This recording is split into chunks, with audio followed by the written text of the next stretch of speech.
Saudara, sejumlah pihak mendorong agar istri Irjen Verdi Sambo yang juga saksi kunci Putri Chandrawati segera diperiksa.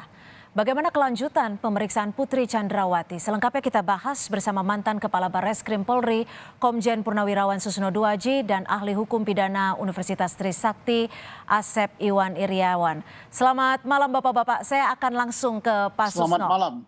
Terima kasih waktunya. Sudah bergabung bersama kami di Kompas Malam. Pak Susno, pengalaman Anda sebagai polisi, pengalaman Anda juga sebagai Kabar Reskrim, seberapa penting sih Pak Susno keterangan dari seorang Putri Chandrawati? Ya penting sekali. Kenapa? Karena pertama kalau TKP-nya memang hanya di rumah dinas Polri, kan dia berada di tempat kejadian sewaktu peristiwa pembunuhan itu. Nah sekarang TKP bergeser katanya, diawali dengan Magelang. Kan dia ada di Magelang juga, apalagi peristiwa itu katanya berkaitan dengan dirinya. Yang dilecehkan itu kemungkinan dirinya, tapi kita nggak tahu yang di Jakarta yang dilecehkan apa. Apa dilecehkan hanya pegang-pegang, apa dilecehkan hanya nyenggol-nyenggol, apa dilecehkannya yang lebih berat, nggak tahu. Di Magelang pun juga tidak tahu.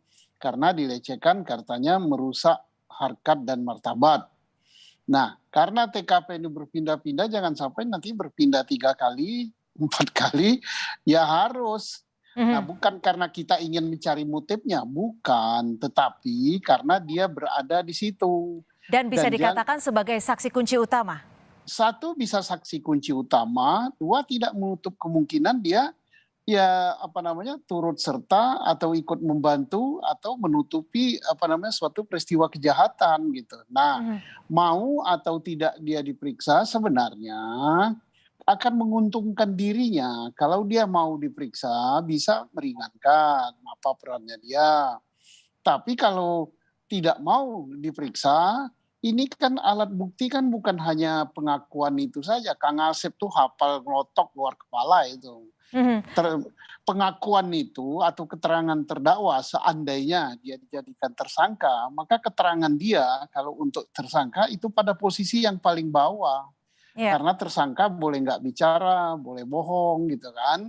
Jadi sebaiknya segera mungkin bicara gitu, bila perlu minta diperiksa. Kalau menurut Anda, lalu apa yang menjadi alasan pihak kepolisian hingga saat ini belum memeriksa Ibu Putri? Apakah alasan trauma bisa dijadikan salah satu alasan utama? Saya tidak tahu, tapi polisi kan sebagai penyidik, mereka kan apalagi level markas besar, mereka punya strategi sendiri ya.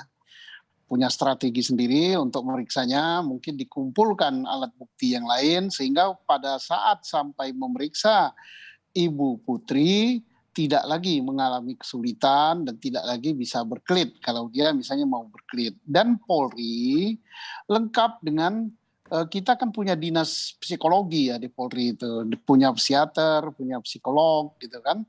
Ya mungkin dan punya dokter juga. Mungkin kalau datang nanti udah lengkap satu tim gitu kan. Ada dokter untuk meriksa kesehatannya, ada psikiater gitu. Nah, apa betul dia trauma dan sebagainya sesuai dengan konsultan psikolog dia gitu kan. Nanti jadi ada second opinionnya gitu kan. Polri kan nggak akan langsung percaya begitu aja. Kita sangat percaya dengan tim khusus yang dibentuk oleh Bapak Kapolri untuk menangani hal ini. Betul, kita harus percaya dengan tim yang sudah dibentuk oleh Kapolri.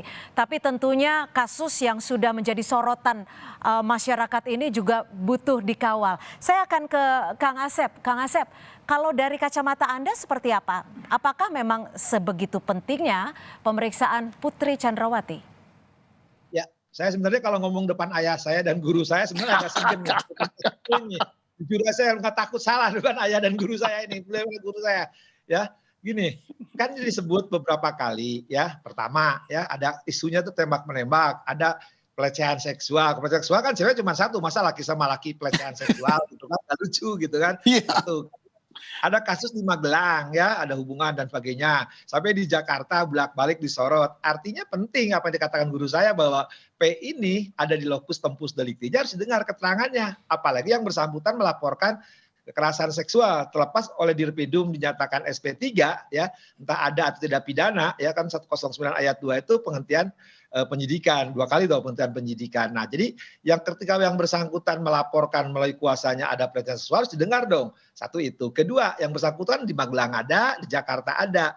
Nah, jadi saksi itu kan 159 ayat 2 tuh wajib, kalau enggak bisa kena sanksi pidana.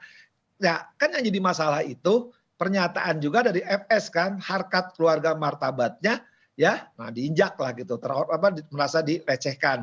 Berarti kan harkat martabat keluarganya saat itu kan yang ada istri dan beliau kan, ya nggak mungkin ke anaknya gitu kan. Nah jadi sorotan juga Ibu PC kan sampai stres itu karena apa gitu. Kan mungkin stres karena FS, nggak mungkin stres karena RR, nggak mungkin stres karena KM, nggak mungkin stres karena E. Nah katakanlah ada petik karena J. Nah makanya harus diungkit gitu, harus diungkap gitu kan. Ini ada apa gitu ya.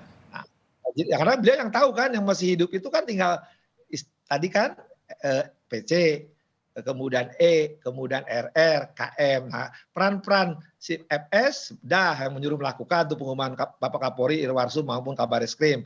Peran RN membantu, peran KM membantu, E melakukan. Dakwaannya juga sangkaannya beda 338. Nah, peran P itu sebagai apa di situ gitu kan? Masa emak-emak yang masak gitu kan?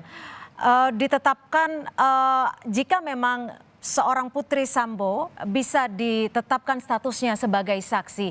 Jika beliau tidak ingin memberikan kesaksiannya, apakah bisa dijerat dengan pasal-pasal tertentu? Kita akan bahas selepas jeda.